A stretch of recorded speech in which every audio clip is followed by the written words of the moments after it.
खुदा मुकद्दसों को उठाना चाहता है, वो आपको रैप्चर करना चाहता है। वो चाहता है कि आप खुदा की मुबारकबादी के मुताबिक अपने आप को क्या कर लें, तैयार कर लें। जब उनके नासूर फूट निकले तो क्या हुआ? कोरोना आया था ना, कौमें हिल गई थी, लोग डर गए थे, लोगों ने पैसा बांटा, लूटा, हुकूमतें उम्मतें हिल गईं। और लोग कहते हैं ये मैन मेड वायरस था। नहीं, कल को जंगें होंगी तो लोग कहेंगे ये इंसानों की जंगें हैं। ये सब कुछ खुदा के कलाम में लिखा हुआ है। कौन सी कौम को खुदा ज़ेर करेगा और किसे फतह में बदलेगा, एक एक उम्मत, एक एक कौम का नाम यहां मेंशन है। खुदा आपको तैयारी देना चाहता है। खुदा का रूह आपको सिखाना चाहता है। वो चाहता है कि आप तैयार हो जाएं। जिन्होंने बुत प्रस्ती की है, जादूगरी की है, और जिन्होंने हरामकारी की है, और जिन्होंने खुदावन के हुजूर खुदा के बेटे को रद्द किया है, और जिन्होंने मुकद्दस के मकाम पर जहां पे खुदा की हैकल है बुत बना के नस्ब किया है और कौमों ने उसकी छाप ली है, उस पहर के प्याले के सबब से उनके जिस्मों पर क्या होगा? नासूर फूट निकलेंगे। और जब नासूर फूटने के क्या लोग तौबा करेंगे? देखा कि खुदा, आसमान के खुदा के हुजूर लोग बददुआएं देंगे, खुदा को गालियां देंगे, लान तान करेंगे, पर अपने गुनाह का इकरार ना करेंगे, क्योंकि वो खुदा की सच्चाई से वाकिफ ना हुए। उनकी नापाकियां, उनकी नजास्तों ने उनकी मौत की घड़ी मुकर्रर कर दी। वो नासूर इतना जोरावर होगा कि उसके सबब से बथेरे हलाक हो जाएंगे और बथेरे मौत मांगेंगे, पर उनको मौत ना आएगी। ये खुदा की अदालत की घड़ी होगी। लेकिन इस वक्त खुदा रहम में है। वो आपका शफकत करना चाहता है। वो चाहता है कि आप खुदा की बादशाही के लिए अपने आप को आरास्ता कर लें। आप खुदा के फजल के मुताबिक अपने आप को तैयार कर लें। आप खुदा की बादशाही के मुताबिक अपने आप को आरास्ता कर लें। खुदा के इस गहरे फजल को अपने हाथ से ना जाने दें। ये घड़ी आपको नहीं मिलेगी। अभी आप कहते हैं मेरे पास वक्त नहीं है, खुदा के लिए वक्त नहीं है। उस वक्त आप पछताएंगे, काश मैंने खुदा के साथ अपना वक्त गुजारा होता, तो ये नासूर मेरी जिंदगी में ना आता।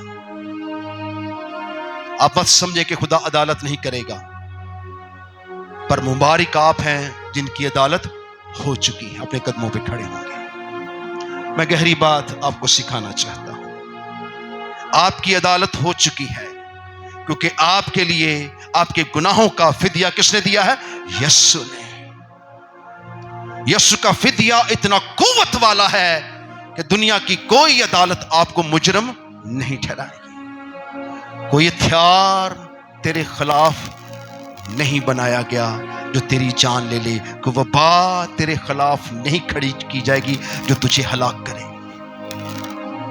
कोई जुबान जो अदालत में तुझे मुजरम ठहराए, खुदा ने वो जुबान ही तैयार नहीं की है, क्योंकि उसने तुम पर क्या किया है? फजल किया है, और तुम्हारी नजास्तों को, गंदगियों को, गुनाहों को बर्रे के खून से क्या किया है? धो डाला है। आपके गुनाह माफ हो चुके हैं। ये सारी दुनिया बदकार लोगों से भरी है और आप रास्तबाजी रखते हैं और रास्तबाजी के मुताबिक नहीं चलते, इसलिए आप बरकत नहीं पाते। अपने आप को पहचाने, आप मसीह यीशु में क्या है? रास्तबाज है, और ये रास्तबाजी आपको बरकत देगी। अपने अंदर से नफरत, अदावतें, झूठ, बुग़्ज़, ये सब गंदगी, निजासत, गार्बेज निकाल दीजिए और पाक साफ रहे। खुदा के कलाम ने कहा तुम्हारी रास्तबाजी फकीयों, फरिश्तियों से ज्यादा होनी चाहिए, ताकि तुम हवा में उड़कर उसका इस्तकबाल कर सको। ये मुकद्दस जगह जहां आप खड़े हैं, यहां खुदा की आवाज को सुनाया जाता है। अगर आप खुदा की आवाज के सुनवा होंगे तो जैसे वो आसमान से आपको आवाज देगा तो आप उसकी आवाज को सुन लेंगे और हवा में उड़कर यीशु का क्या करेंगे? इस्तकबाल करेंगे। उम्मतों और कौमें उस वक्त हसरत में आ जाएंगी। हर एक नापाक और झूठा अड्डा उड़ जाएगा। जब मसीहों की सच्चाई आसमान पर उड़ेगी, खुदा के बेटे और बेटियां इस जमीन से इकट्ठे किए जाएंगे ताकि वो खुदा की बादशाही में दाखिल हो सके। तब उम्मतों और कौमों को होश आएगी, लेकिन तब इन प्यालों का जोर शुरू हो जाएगा। लोगों को मौका ना मिलेगा। ये मौका आपको दिया गया है ताकि आप खुदा की बादशाह में क्या हो सके? दाखिल हो सके। अगर आप खुदा की बादशाह में दाखिल होना चाहते हैं टुडे, अब अपने आप को तब्दील कर सकते हैं। आपकी कोई भी खता है, आप अभी इसी खड़ी तौबा करें, आप माफी पा सकते हैं। अगर आज तक तो बपतिस्मा नहीं लिया तो मत धोखा दें, अपने आप को तैयार करें। और जब आप अपने को तैयार कर लेंगे, खुदा की आवाज के सुनवा होंगे, खुदा की हम तो सुना करेंगे। खुदा आपसे बहुत बड़े बड़े काम करने को नहीं कह रहा। बस कलाम में लिखा, जो कोई उस पर ईमान लाएगा हलाक ना होगा बल्कि हमेशा की जिंदगी पाएगा। वो अपने वादे की, अपने कलाम की तकमील करेगा। सो खुदा के वादे सच्चे हैं। वो अपने वादों से कभी नहीं मुकरता। इस नसूर के सबब से जो रैप्चर के बाद होगा, कौमें और उम्मतें हिल जाएंगी और लोग खुदा के जुर्म कुफर बकेंगे। इसलिए आपको मौका दिया गया है कि इस घड़ी आप खुदा की हमदो सना करें, खुदा के कलाम को सुने और अपनी जिंदगी में खुदा के कलाम को अव्वल दर्जा दें। आपको हजारों नाकामियां भी मिलती हैं, तब भी खुदा का शुक्र करें।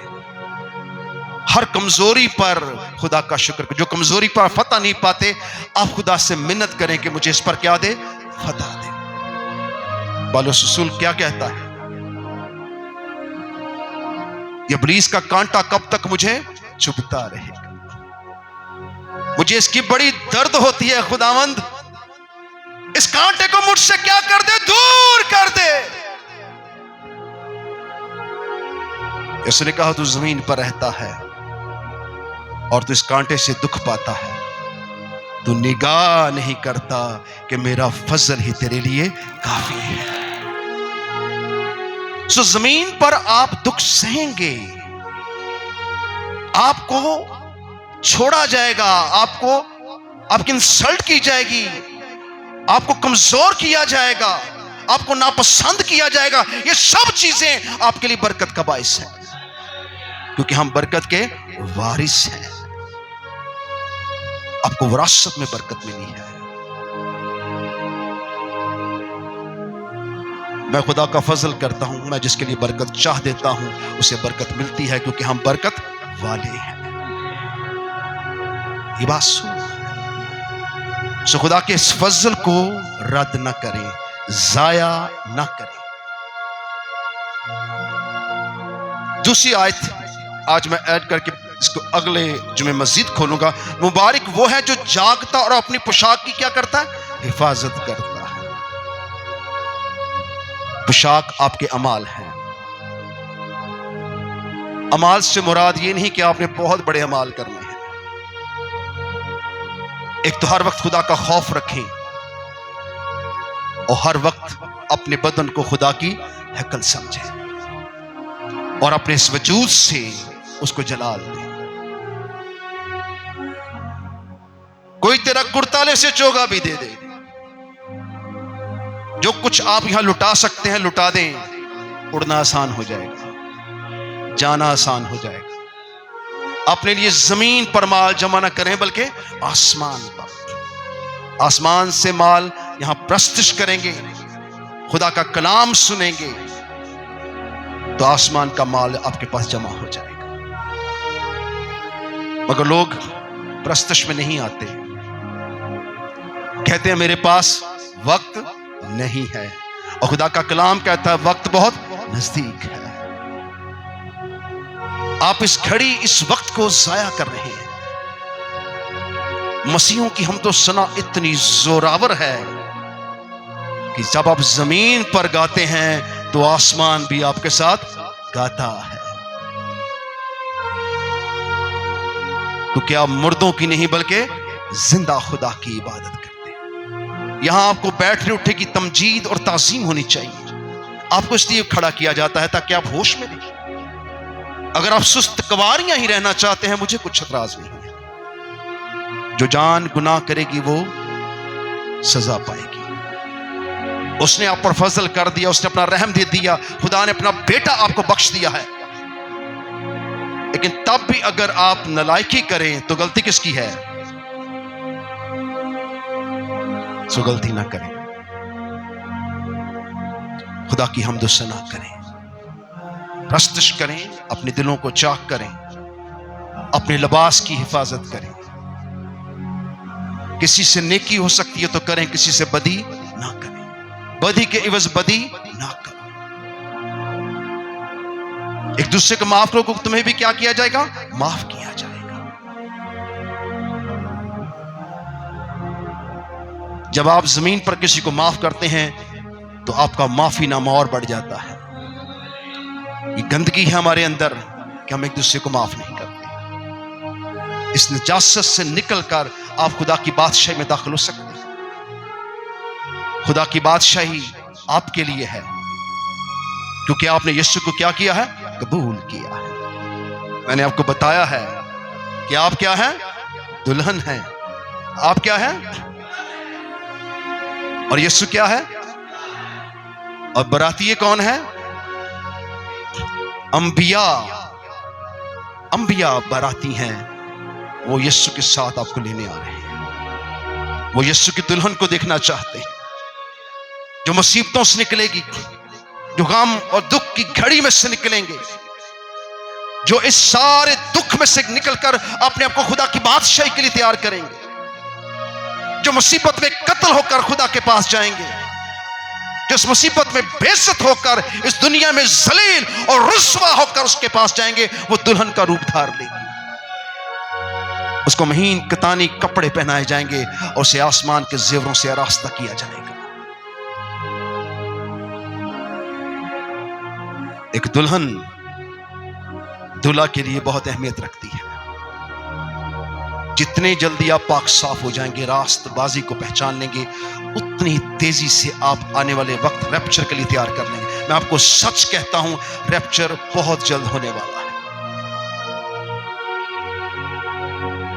खुदावंद के रूह ने मुझे बहुत कुछ सिखाया है और मैं इस मुकाशवा की किताब को बड़े गहरे से खोलूंगा ताकि खुदा की बादशाही का भेद आपको याद रहेगा, आप भूलेंगे नहीं। मैंने खुदावंद से मिन्नत की है ताकि इस कलाम को आप सुनते ही इसे बच्चों की तरह याद रखें। मैंने इन तमाम मुश्किल चीज़ों को हटा दिया है और बड़ी सादगी से आपको ये कलाम को सुनाया है ताकि आप अपने आप को रैप्चर के लिए क्या कर सकें? तैयार कर सकें।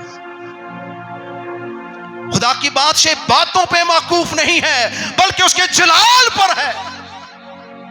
उसका जलाल हैरत अंगेज है। जब यीशु आसमान पर उठाया गया तब 120 की जमात ने यीशु को देखा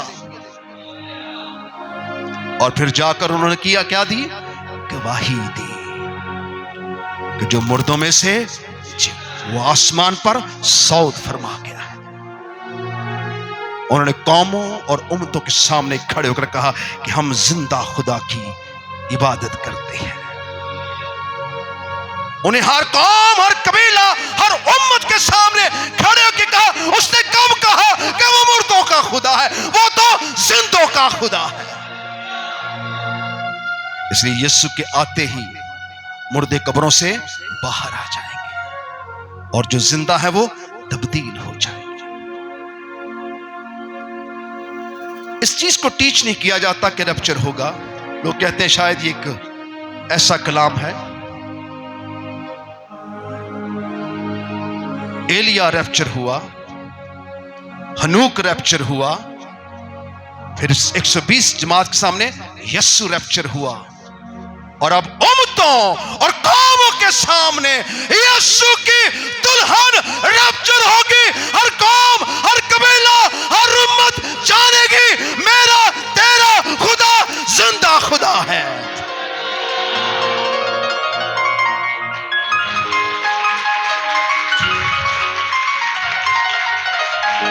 सो इन प्यालों को याद रखें। अगर आप रैप्चर ना हो सके तो इन प्यालों को सामना करना पड़ेगा। आज आपको छोटी सी बीमारी निकलती है, आप डॉक्टर के पास भागते हैं। आप दुख में, दर्द में डॉक्टर को पुकारते हैं। इसलिए लोग मौजज़ात रिसीव नहीं करते हैं। यीशु उस दौर में गए जहां पर डॉक्टर नहीं थे, तबीबों की कमी थी। इसलिए वो जहां जाते हजारों इकट्ठे हो जाते और लोग अपने बीमारों को लाकर उसके सामने रखते हैं। पर यीशु जब मौत और कब्र गुनाह पर फतह पाकर आसमान पर सौत फरमा गया, तो फिर उसके गवाहों को खुदा ने बरकत दी। पतरस के साए से लोग शिफा पा जाते थे, क्योंकि वो अपने अंदर गवाही रखता था। किसकी? किसकी गवाही रखता था? क्या आप ललकार के बोल सकते किसकी गवाही थी? किसकी? यीशु की। हम यीशु की गवाही हैं।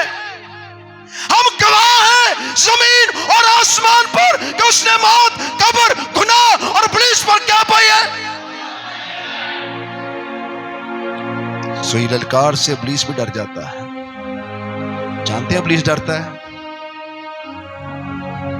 यीशु का नाम सुनते ही वो डर जाता है, क्योंकि जो फल उसने खाने को दिया उसने मौत पैदा की। उस मौत के सबब से आदम हवा रूहानी मौत मर गए और फिर जिस्मानी मौत।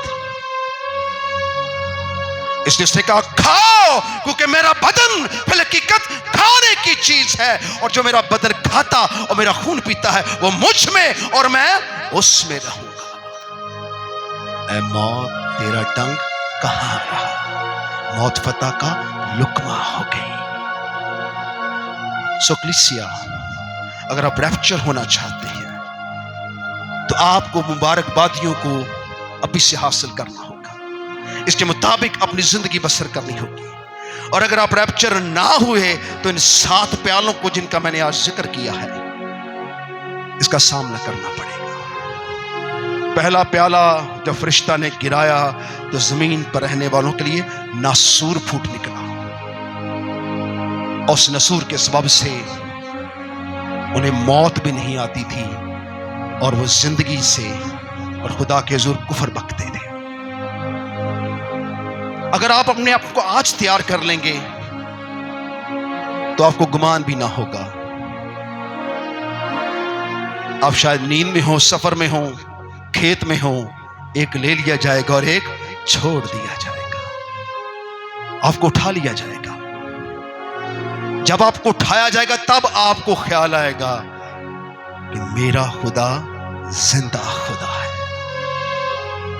सो तैयार हो, इन कलामों को मिस ना करें, क्योंकि ये आपको गहरी बरकत देके जाएंगे।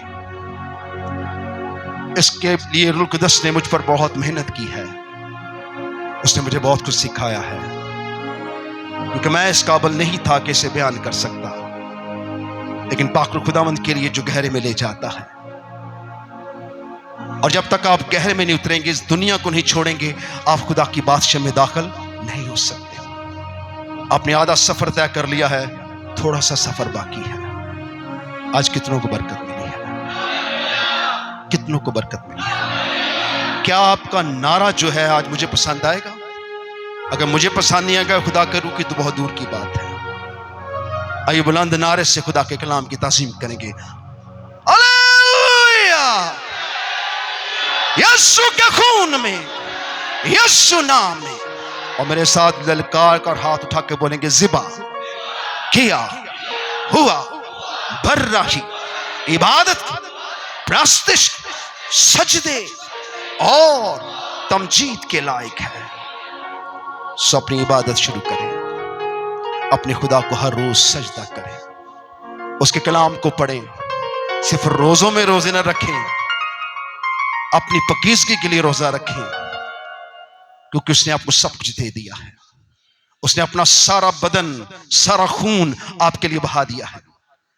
और अगर आज भी आपने आपको तैयार ना कर सके, रैप्चर में दाखिल ना हो सके, तो आपकी सारी मेहनत जाया है। रैप्चर कलीसिया को जाहिर करता है, और कलीसिया यीशु की क्या है? दुल्हन है। और दुल्हन को अपने आप को क्या करना है? रास्ता करना है। आप पकीज़गी से, खुदा के कलाम से, खुदा की इबादत से अपने आप को रास्ता करें।